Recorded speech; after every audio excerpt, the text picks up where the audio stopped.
ಯಾಕೇನಾಯ್ತು ಛಾಯಾ? ಬಾ ಹೊರಗೆ. ತಪ್ಪು ಮಾಡ್ತಿದ್ಯಾ ಯುಕ್ತಿ, ನೀನ್ ತಪ್ಪು ಮಾಡ್ತಿದ್ಯಾ. ನನಗ್ ಅವಮಾನ ಮಾಡಿ ತಪ್ಪು ಮಾಡಿದ್ ನೀನು ಛಾಯಾ.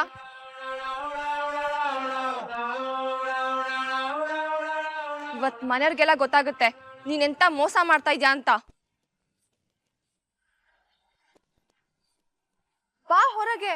ಮುಳುಗ್ತಾ ಇದ್ಯಲ್ಲ ಛಾಯಾ, ಕಾಲ್ ಬಿಡಿ.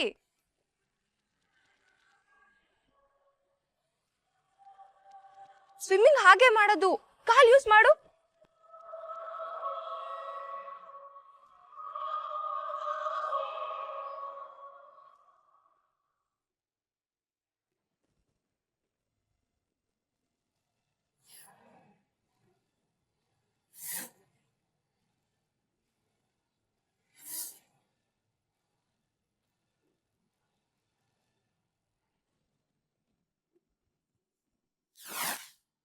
ಚಿಕ್ಕ ವಯಸ್ಸಿಂದ ನನ್ನ ಯಾವ ಮಾತನ್ನು ತೆಗೆದು ಹಾಕ್ತಿರ್ಲಿಲ್ಲ ಪ್ರದ್ಯುಮ್ನ ನೀನು. ಮಾಯಿ, ನಿಮ್ಮ ಮಾತು ತೆಗ್ದಾಕ್ಬೇಕು ಅನ್ನೋ ಉದ್ದೇಶ ನಂದಲ್ಲ. ಉದ್ದೇಶ ಇಲ್ಲದೆ ಇದ್ರು ಮಾಡ್ತಾ ಇದೆಯಲ್ಲ ನೀನು. ನನ್ನ ಹತ್ರ ಬೇರೆ ದಾರಿ ಇಲ್ಲ ಮಾಯಿ. ಅಪ್ಪ ಒಬ್ದೆ ನಾನು ಅಧಿಕಾರ ತಗೊಳ್ಳಲ್ಲ. ಒಪ್ಪಿಗೆ ಕೊಡಕ್ಕೆ ಅದು ಅವಂದಲ್ಲ, ಅಧಿಕಾರ ನನ್ನ ಹತ್ರ ಇರೋದು. ಹೌದೌದು, ಅಧಿಕಾರ ಎಲ್ಲ ನಿಂದೆ. ನನಗೆ ಅಧಿಕಾರ ಕೊಡಬಾರ್ದು ಅಂತ ಆಗ್ಲೇ ನಿರ್ಧಾರ ಮಾಡ್ಬಿಟ್ಟಿದ್ಯಲ್ಲ ನೀನು. ಮಾತೆತ್ತಿದ್ರೆ ಸಂಪ್ರದಾಯ ಸಂಪ್ರದಾಯ ಅಂತೀಯಲ್ಲ ನೀನು. ಈ ಮನೆಗೆ ಹಿರಿ ಮಗ ನಾನಿನ್ನು ಜೀವಂತವಾಗಿ ಬದುಕಿರುವಾಗ್ಲೇ ಇಡೀ ಅಧಿಕಾರನ ಅವನು ಕೊಡಕ್ ಹೋಗ್ತಿದ್ಯಲ್ಲ, ಇದ್ಯಾವ ಸಂಪ್ರದಾಯ? ನಾನು ವಯಸ್ಸಿಗೆ ಬಂದಾಗ ನನಗೆ ಉತ್ತರಾಧಿಕರಣ ಮಾಡ್ಬೇಕಿತ್ತು. ಅದು ಬಿಟ್ಟು ನೀನೇ ಅಧಿಕಾರ ಹಿಡ್ಕೊಂಡು ಕೂತ್ಬಿಟ್ಟೆ. ನಾನು ಹೋಗ್ಲಿ ಇಂದ್ರನ್ ಕೊಡ್ಬೋದಿತ್ತಲ್ಲ. ನನಗೆ ಅಧಿಕಾರ ಬೇಡ ಅಣ್ಣ. ಆಯ್ತಪ್ಪ, ನಿನಗೆ ಅಮ್ಮನ ಬಿಟ್ರೆ ಆಸೆನೂ ಇಲ್ಲ, ಕನಸೂ ಇಲ್ಲ. ಅದು ಬೇರೆ ಪ್ರಶ್ನೆ. ಅಧಿಕಾರನ ನನಗೂ ಕೊಡ್ಲಿಲ್ಲ, ಇಂದ್ರನಿಗೆ ಬೇಕಾಗಿರ್ಲಿಲ್ಲ. ಸಂಪ್ರದಾಯನೇ ಮುರಿತಾ ಇದ್ಯಾ ಅಂದಮೇಲೆ ಈಶ್ವರಿಗೆ ಕೊಡ್ಬೋದಿತ್ತು. ಅವಳಿಗೆ ಆಸೆ ಇತ್ತು, ಕನಸಿತ್ತು, ಏನಾದ್ರೂ ಕೆಲಸ ಮಾಡ್ಬೇಕು ಅನ್ನೋ ಕಸುವಿತ್ತು. ಯಾಕೆ ಕೊಡ್ಲಿಲ್ಲ? ಮದುವೆ ಮಾಡ್ಕೊಂಡು ಹೋದವಳು ಅವಳಿಗೆ ಹೇಗೆ? ಯಾರಿಗೆ ಕೊಡ್ಲಿಲ್ಲ ಅನ್ನೋದು ಪ್ರಶ್ನೆ ಅಲ್ಲ ಸತ್ಯ, ಯಾರಿಗೆ ಕೊಡ್ತಾ ಇದ್ದೀನಿ ಅನ್ನೋದು.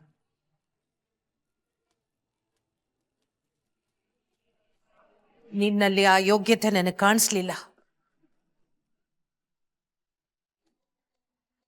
ನನ್ನ ಮೊಮ್ಮಗನಲ್ಲಿ ಅದು ಕಾಣಿಸ್ತು. ಅದಕ್ಕೆ ಅವನಿಗೆ ಅಧಿಕಾರ ಕೊಡ್ತಾ ಇದ್ದೀನಿ.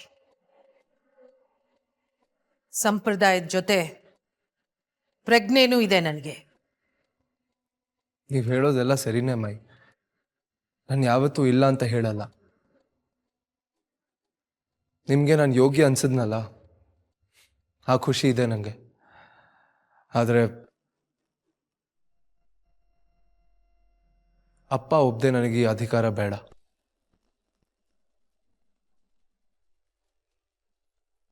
ಅವನಿಷ್ಟು ಬಾಯ್ ಬಿಟ್ಟು ಕೇಳ್ತಾ ಇದ್ದಾನೆ, ಒಪ್ಕೆ ಇದೆ ಅಂತ ಹೇಳ್ರಿ. ಇಲ್ಲ, ಇದು ನನ್ಗೆ ಒಪ್ಪಿಗೆ ಇಲ್ಲ. ಯಾಕೆ ಒಪ್ಪಿಗೆ ಇಲ್ಲ ನಿನಗೆ? ನಿನ್ಗೂ ಗೊತ್ತು ಪ್ರದ್ಯುಮ್ನಂಗೆ ಯೋಗ್ಯತೆ ಇದೆ ಅಂತ. ನೀನ್ ಹೇಳಿದ ಮಾತ್ರಕ್ಕೆ ನಿಜ ಆಗ್ಬೇಕಾಗಿಲ್ಲ ಇಂದ್ರ. ಇಂದ್ರನ ಮಾತ್ರ ಅಲ್ಲ ಅಣ್ಣ, ಎಲ್ರೂ ಅದನ್ನೇ ಹೇಳ್ತಾ ಇರೋದು. ಬೇಕಾದ್ರೆ ಛಾಯನೇ ಕರೆದು ಕೇಳು, ಅವಳು ಅದನ್ನೇ ಹೇಳೋದು. ಹೌದು ಬಾವ, ಪ್ರದ್ಯುಮ್ನ ತುಂಬಾ ಚೆನ್ನಾಗಿ ಕಂಪ್ನಿ ನಡೆಸ್ತಾನೆ. ಕಾಮಾಲೆ ಕಣ್ಣು ಸತ್ಯ ನಿಂದು. ಅದಕ್ಕೆ ಒಪ್ಕೊಳ್ಳೋಕೆ ತಯಾರಿಲ್ಲ ನೀನು. ಎಲ್ಲಿ ನಿನಗಿಂತ ನಿನ್ನ ಮಗ ಬೆಳೆದು ಬಿಡ್ತಾನೋ, ಅವನ ಹೆಸರು ನಿನಗೆ ಗ್ರಹಣ ಆಗುತ್ತೋ ಅನ್ನೋ ಭಯ, ಹೊಟ್ಟೆ ಕಿಚ್ಚು. ಹೊಟ್ಟೆ ಕಿಚ್ಚು ಇವನ ಮೇಲೆ. ತಮಾಷೆ ಚೆನ್ನಾಗಿದೆ ಮಾಯಿ.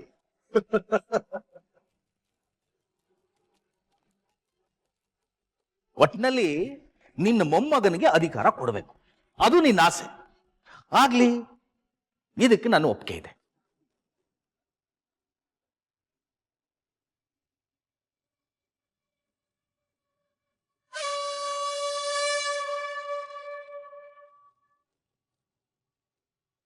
ಆದ್ರೆ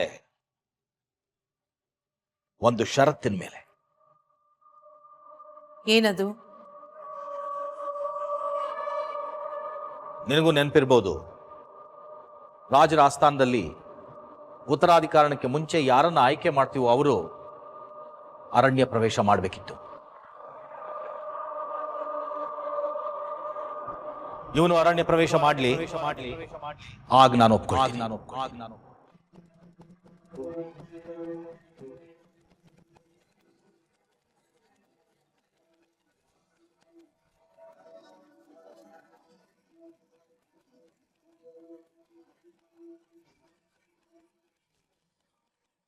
ಹೇ ಹೇ ಛಾಯಾ, ಏನ್ ಮಾಡ್ತಾ ಇದ್ಯಾ ನೀನು? ಮೇಲ್ ಬಾ ಛಾಯಾ, ಆಟ ಆಡ್ಬೇಡ. ನನ್ನ ಇದ್ರ ಹಾಕೊಂಡ್ರೆ ಏನಾಗುತ್ತೆ ಅಂತ ಗೊತ್ತಾಯ್ತಾ? ಕಮಾನ್, ಸ್ವಿಮ್ ಮಾಡು. ತಪ್ಪು ಮಾಡ್ತಿದ್ಯಾ. ಸ್ವಿಮ್ಮಿಂಗ್ ಪೂಲ್ ಅಲ್ಲಿ ಇರೋದು ನೀನು, ನನಗ್ ಹೇಳ್ತಾ ಇದ್ಯಾ ತಪ್ಪು ಮಾಡ್ತಾ ಇದೀನಿ ಅಂತ. ಏನ್ ಮಾಡಕ್ಕಾಗತ್ತೆ ನಿನ್ ಕೈಲಿ? ಇವತ್ತು ನಿನ್ ಬಣ್ಣ ಎಲ್ರಿಗೂ ಗೊತ್ತಾಗತ್ತೆ. ನನ್ ಕೈ ಏನ್ ಮಾಡಕ್ಕಾಗುತ್ತೆ ಅಂತ ಕೇಳ್ತಿದ್ಯಾ ಅಲ್ವಾ? ತೋರಿಸ್ತೀನಿ, ನಾನ್ ಏನ್ ಮಾಡ್ತೀನಿ ಅಂತ ತೋರಿಸ್ತೀನಿ.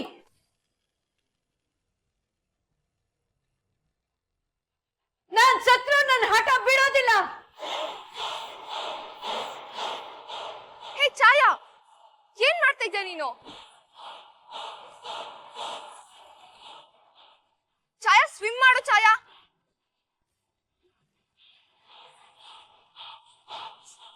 ಮುಳುಗ್ತಾ ಇದ್ದಾಳಲ್ಲ.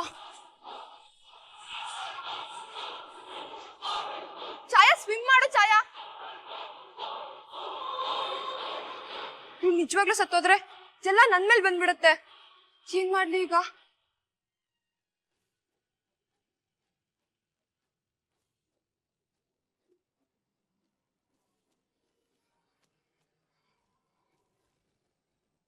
ಹೆಲ್ಪ್ ಹೆಲ್ಪ್, ಯಾರಾದ್ರೂ ಕಾಪಾಡಿ. ಛಾಯಾ ನೀರಲ್ಲಿ ಬಿದ್ದೋಗಿದ್ದಾಳೆ.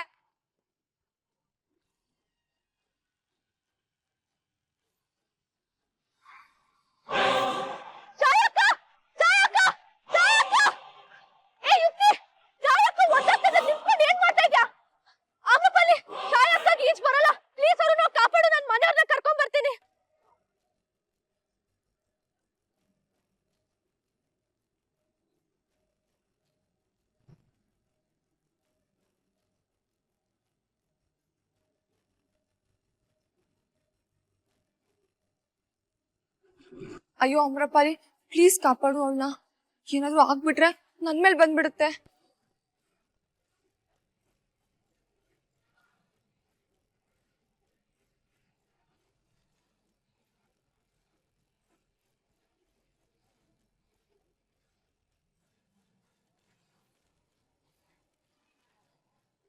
ಛಾಯಾ,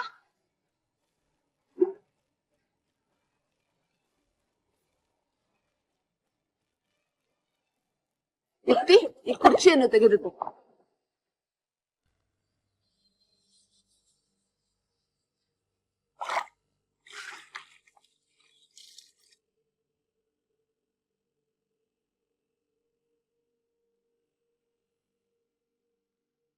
ತಲೆ ಒಣಗಿಸಲು ಬಟ್ಟೆಯನ್ನು ತೆಗೆದುಕೊಂಡು ಬಾ.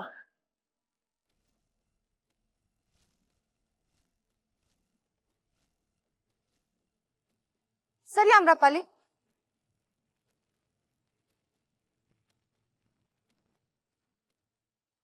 ಹೀಗ್ ಮಾತಾಡೋದ್ ನಿಂಗ್ ನಾಚಿಕೆ ಆಗಲ್ವಾ ಸತ್ಯ?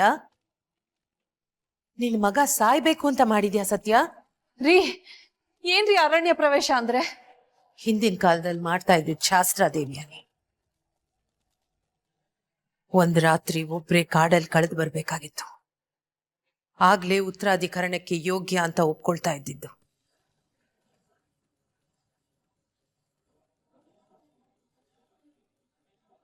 ನಿನ್ನ ಮೊಮ್ಮಗ ಒಪ್ಕೊಳ್ಳಿ ಇದಕ್ಕೆ. ಒಂದು ರಾತ್ರಿ ಅರಣ್ಯದಲ್ಲಿದ್ದು ಗೆದ್ದು ಬರಲಿ, ಆಗ ನಾನು ಒಪ್ಕೊಳ್ತೀನಿ. ಎಂತ ಮಾತಾಡ್ತಾ ಇದ್ದೀರಿ ನೀವು? ಸತ್ಯ, ಆ ಶಾಸ್ತ್ರ ನಿಂತೋಗಿ ಎಷ್ಟೋ ಕಾಲ ಆಯ್ತು ಅನ್ನೋದು ಮರ್ತೋದ್ಯಾ ನೀನು? ಮಾಯ್, ಏನ್ ಶಾಸ್ತ್ರ ಇದು? ಯಾಕೆ ನಿಲ್ಸಿದ್ರಿ ಇದನ್ನ? ಕೊನೆ ಸಲ ಅರಣ್ಯ ಪ್ರವೇಶ ಆದಾಗ ಹುಲಿ ತಿನ್ಕೊಂಡು ಹೋಯ್ತು. ಸಾವಿನ ಅಪಶಕುನ ಆದ್ಮೇಲೆ ಅರಣ್ಯ ಪ್ರವೇಶ ಮಾಡಬಾರ್ದು ಅಂತ ನಿರ್ಧಾರ ಆಯ್ತು. ಈಗ ಮತ್ತೆ ಶುರು ಮಾಡೋಣ ಬಿಡು. ಸಾಧ್ಯ ಇಲ್ಲ ಸತ್ಯ. ನನ್ ಮೊಮ್ಮಗನ್ನ ಯಾವುದೇ ಕಾರಣಕ್ಕೂ ಕಾಡಕ್ ಕಳ್ಸಲ್ಲ. ಅಣ್ಣ, ಯೋಚನೆ ಮಾಡಿ ಮಾತಾಡು. ನಿನಗೆ ಅವನ ಮೇಲೆ ಸಿಟ್ಟಿರ್ಬೋದು, ಆದ್ರೆ ಅಪ್ಪ ಆಗಿ ಆಡೋ ಮಾತಾ ಇದು. ಅಯ್ಯೋ, ಅಪ್ಪನ ಒಪ್ಪಿಗೆ ಇಲ್ಲದೆ ಪಟ್ಟಕ್ಕೆ ಕೂತ್ಕೊಳ್ಳಲ್ಲ ಅಂತ ಅವನು ಹೇಳ್ತಿದ್ದಾನೆ.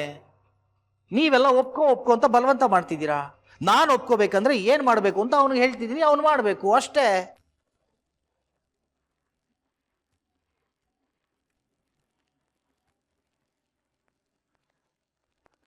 ನಾನು ಏನು ಮಾತಾಡಿದ್ರು ನಿಮ್ಗೆಲ್ಲ ಸಮಸ್ಯೆ ಇದೆ ಅಲ್ವಾ? ಬೇಡ, ಅವನಿಗೆ ಇಷ್ಟ ಇಲ್ಲ ಅಂದ್ರೆ ಬೇಡ ಬಿಡು. ಅವನ್ ಯಾಕೆ ಒಪ್ಕೊಳ್ತಾನೆ ಸತ್ಯ? ಅದು ಜೀವಕ್ಕೆ ಅಪಾಯ ಆಗೋ ಜಾಗಕ್ಕೆ ಅವನ್ ಹೇಗ್ ಹೋಗ್ತಾನೆ? ನಾನು ಹೋಗ್ತೀನಿ ಮೈ.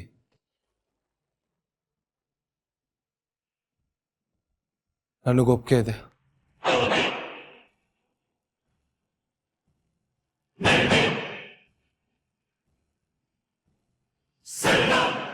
ಪ್ರತಿಯೊಂದ ಅವ್ರೇನೋ ಹೇಳ್ತಾರೆ ಅಂತ ನೀನ್ ಯಾಕೆ ಒಪ್ಕೋತಾ ಇದ್ಯಾ? ಇಲ್ಲ ಮ್ಯಾಮ್, ಅಪ್ಪ ಒಪ್ಕೋತಾರೆ ಅಂದ್ರೆ ನಾನು ಏನ್ ಮಾಡಕ್ಕೂ ರೆಡಿ ಇದ್ದೀನಿ. ಅಣ್ಣ, ಛಾಯಕ್ಕ ಸ್ವಿಮ್ಮಿಂಗ್ ಪೂಲ್ ಅಲ್ಲಿ ಬಿದ್ದೋಗಿದ್ದಾಳೆ.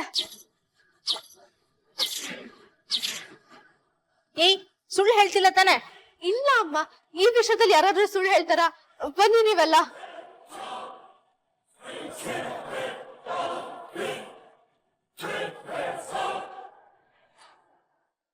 ಮಮ್ಮ ಮಮ್ಮ ಛಾಯ ಪೂಲಿಗೆ ಬದ್ಲು ಅಂತ ಹೇಳಕ್ ಇಷ್ಟೊಂದು ಗಾಬರಿ ನೋಡ್ ಬರ್ತಿದ್ಯಾ? ಬೃಂದಾ ಬಂದ್ ಎಲ್ರಿಗೂ ಹೇಳಿ ಎಲ್ರು ಗಾಬರಿಯಿಂದ ಎದ್ನೋ ಬಿದ್ನೋ ಅಂತ ಓಡಿದ್ರು. ಅವಳಿನ್ನು ಪೂಲಲ್ಲೇ ಇದ್ದಾಳ ಅಥವಾ ಹೊರಗ್ ಬಂದ್ಲಾ? ಮಮ್ಮ, ಯಾಕೆಷ್ಟು ಗಾಬರಿ ಆಗಿದ್ಯಾ ಶಿವನ? ಛಾಯನ್ ಕಂಡ್ರೆ ಇಷ್ಟೊಂದು ಇಷ್ಟ ಅಂತ ನನಗೆ ಗೊತ್ತೇ ಇರ್ಲಿಲ್ಲ. ಅವಳನ್ ಕಂಡ್ರೆ ಇಷ್ಟ ಇಲ್ಲ ಮಮ್ಮ ನನ್ಗೆ. ಮತ್ತೆ ಅದು ಅದು ಅವಳ ಪೂಲಿಗೆ ತಳ್ಳಿದ್ ನಾನೇ. ಏನಂದೆ? ಅವಳನ್ನ ಪೂಲಿಗೆ ತಳ್ಳಿದ್ ನಾನೇ ಅಂದೆ. ತಲೆ ಕೆಟ್ಟಿದ್ಯಾ ನಿನ್ಗೆ? ಸಾರಿ ಮಮ್ಮ, ಐ ವಾಸ್ ಆಂಗ್ರಿ. ಏನ್ ಮಾಡ್ಬೇಕಂತಾನೆ ಗೊತ್ತಾಗ್ಲಿಲ್ಲ. ಸಿಟ್ಟು ಬಂದ್ರೆ ಒಂದ್ 4 ಮಾತು ಬೈಬೇಕಿತ್ತು, ಅದನ್ ಬಿಟ್ಟು ಪೂಲಿಗೆ ತಳ್ಳೋದಾ?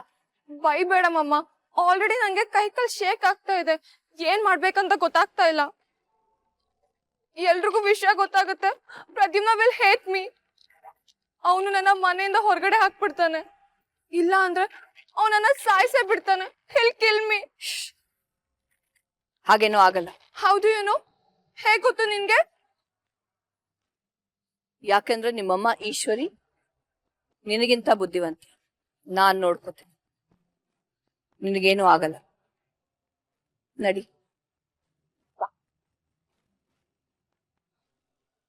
ಅಕ್ಕ ಅಕ್ಕ, ಛಾಯಾ ಏನೂ ಆಗಿಲ್ಲ ಅಲ್ವಾ? ಆರಾಮಾಗಿ ಮುಟ್ಬೇಡ ನನ್ನ ಮಗಳನ್ನ. ಅಕ್ಕ ಏನಾಯ್ತು? ಮುಟ್ಬೇಡ ಅಂದೆ.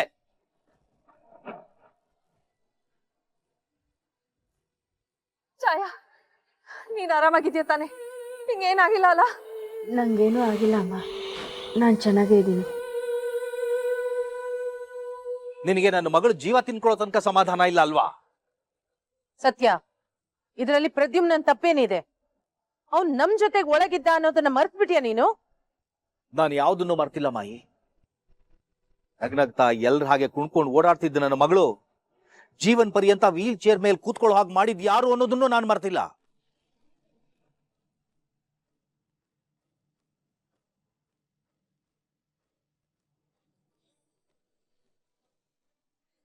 ಹಳೆ ಕತೆ ಅದು, ಬಿಟ್ಬಿಡ್ರಿ. ನೀನ್ ಹೇಳ್ದೆ ಇದ್ರು ಪ್ರದ್ಯುಮ್ನ ಸಾಕಷ್ಟು ಅನುಭವಿಸ್ತಾ ಇದ್ದಾನಲ್ಲ, ಯಾಕೆ ಪದೇ ಪದೇ ಅದೇ ವಿಷಯ ಎತ್ತೀಯಾ? ಯಾಕೆಂದ್ರೆ ನನ್ನ ಕಣ್ಣು ಮುಂದೆ ನನ್ನ ಮಗಳ ಜೀವನ ಹಾಳಾಗ್ತಾ ಇದೆ. ಅದು ನೋಡ್ಕೊಂಡು ನಾನು ಸುಮ್ಮನೆ ಇರ್ಬೇಕಾ? ಇದರಲ್ಲಿ ಆಪತ್ ಬಾಂಧವನ ತಪ್ಪೇನೂ ಇಲ್ಲ. ನೀನ್ ಮಾತಾಡ್ಬೇಡ, ಇದೆಲ್ಲ ನೀನೇ ಮಾಡಿರ್ಬೇಕು.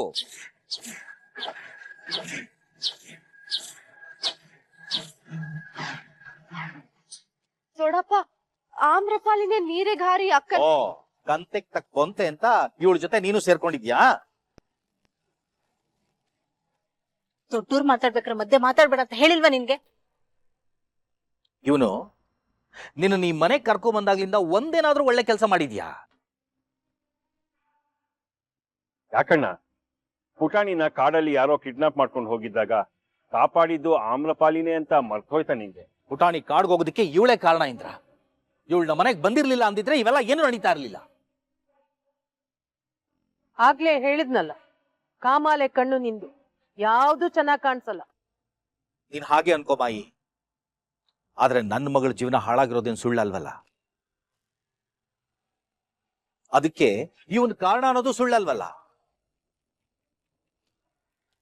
ಆಪತ್ ಬಾಂಧವನ ಮೇಲೇಕೆ ಪದೇ ಪದೇ ಅಷ್ಟೊಂದು ದ್ವೇಷ ಸಾಧಿಸುತ್ತೀರಿ? ಇವನು ಛಾಯಾಳ ಮೇಲೆ ತೋರಿಸುತ್ತಿರುವ ಪ್ರೀತಿ ಕಾಣಿಸುತ್ತಿಲ್ಲವೇ ನಿಮಗೆ? ನಿಮಗೇನಾದರೂ ಕುರುಡಾಗಿದೆಯೇ? ಏನಂದೆ? ನನಗ್ ಕುರುಡ? ಹೌದು, ದ್ವೇಷದ ಕುರುಡು. ನಿಮಗೆ ಆಪತ್ ಬಾಂಧವನ ಒಳ್ಳೆಯ ಮನಸ್ಸು, ಮೃದು ಹೃದಯ ಯಾವುದೂ ಕಾಣಿಸುವುದಿಲ್ಲ. ಕಣ್ಣಿನ ತುಂಬಾ ಸೇಡಿನ ಗೂಡು. ಆಮ್ರಪಾಲಿ, ನೀವು ಮಾತಾಡ್ತಾ ಇರೋದು ನಮ್ಮ ಅಪ್ಪನ ಬಗ್ಗೆ ಅನ್ನೋದು ನೆನಪಿರ್ಲಿ. ಅವ್ರ ಬಗ್ಗೆ ಏನೇ ಮಾತಾಡಿದ್ರು ನನಗಿಷ್ಟ ಆಗಲ್ಲ ಆಮ್ರಪಾಲಿ. ನಿನ್ ನಾಟಕ ಎಲ್ಲ ಸಾಕು. ಮೊದ್ಲು ನನ್ನ ಮಗಳನ್ನ ನೀರಿಗೆ ತಳ್ಳಿದ್ಯಾರು ಅಂತ ಅದನ್ನ ಹೇಳೋ. ನಾನ್ ಹೇಳ್ತೇನೆ.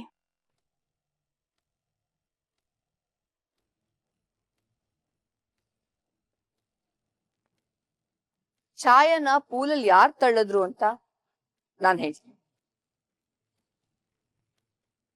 ಛಾಯನ ಪೂಲಿಗೆ ತಳ್ಳಿದ್ದು ಯುಕ್ತಿ.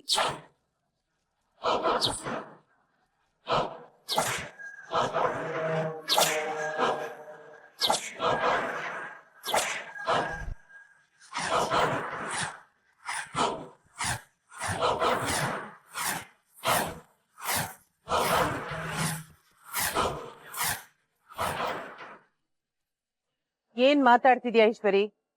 ಇದ್ರ ಪರಿಣಾಮ ಗೊತ್ತಿದ್ದು ಮಾತಾಡ್ತಿದ್ಯಾ? ಗೊತ್ತು ಮಾಯಿ, ನನಗ್ ಮಾತಾಡಕ್ ಬಿಟ್ರೆ ನಿನಗೆ ಎಲ್ಲ ಅರ್ಥ ಆಗತ್ತೆ. 2 ನಿಮಿಷ ಟೈಮ್ ಇದೆ ನಿನ್ನ ಹತ್ರ. ನನಗ್ ನಿನ್ ಮಾತು ಒಪ್ಪಿಗೆ ಆಗದೆ ಇದ್ರೆ ಇವತ್ತೇ ನೀನು ನಿನ್ ಮಗಳು ಈ ಮನೆಯಿಂದ ಹೋಗ್ತೀರಾ.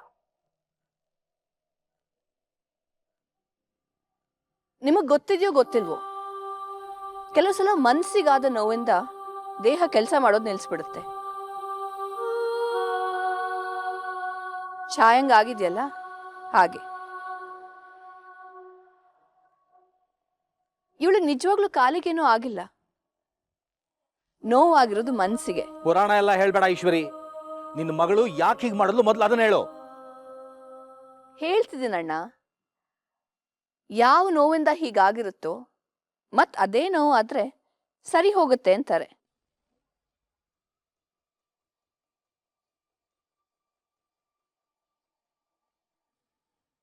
ಈಗ ಛಾಯಂಗೆ ಆಕ್ಸಿಡೆಂಟ್ ಆಗಿ ಕಾಲ್ ಕೆಲಸ ಮಾಡೋದು ನಿಂತೋಯ್ತಲ್ವಾ,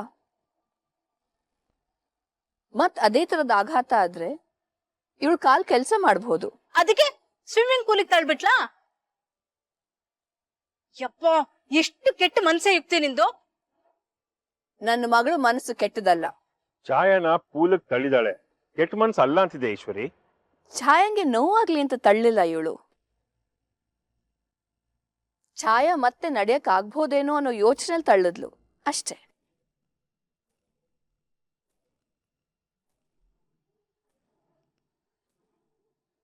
ಇವಳು ಮಾಡಿದ್ದು ಸರಿ ಅಂತ ನಾನು ಹೇಳ್ತಾ ಇಲ್ಲ, ಆದ್ರೆ ಇವಳು ಮನ್ಸಲ್ಲಿದ್ದು ಒಳ್ಳೆ ಯೋಚನೆನೆ. ಇದೆಲ್ಲ ನಾವು ನಂಬೇಕಾ ಈಶ್ವರಿ? ಅದು ನಿನಗ್ ಬಿಟ್ಟಿದ್ದು ಮಾಯಿ. ನಾನ್ ಹೇಳಿ ನೀನೇನು ಮಾಡಲ್ಲ ಅನ್ನೋದು ನನಗ್ ಗೊತ್ತು. ಆದ್ರೆ ಛಾಯ ಮತ್ತೆ ನಡೀಲಿ ಅನ್ನೋದು ಒಂದೇ ನನ್ನ ಮಗಳ ಮನ್ಸಲ್ಲಿದ್ದಿತ್ತು.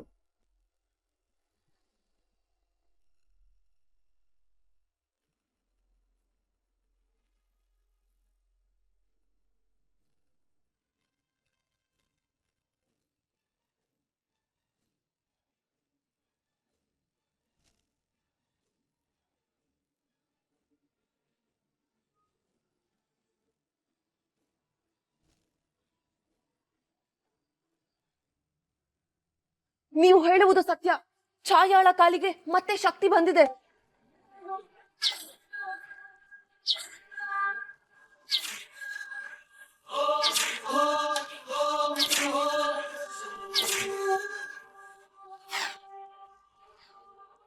ಏನ್ ಹೇಳ್ತಿದ್ಯಾ ಆಮ್ರಪಾಲಿ? ಹೌದು, ಛಾಯಾ ನಡೆಯಬಹುದು.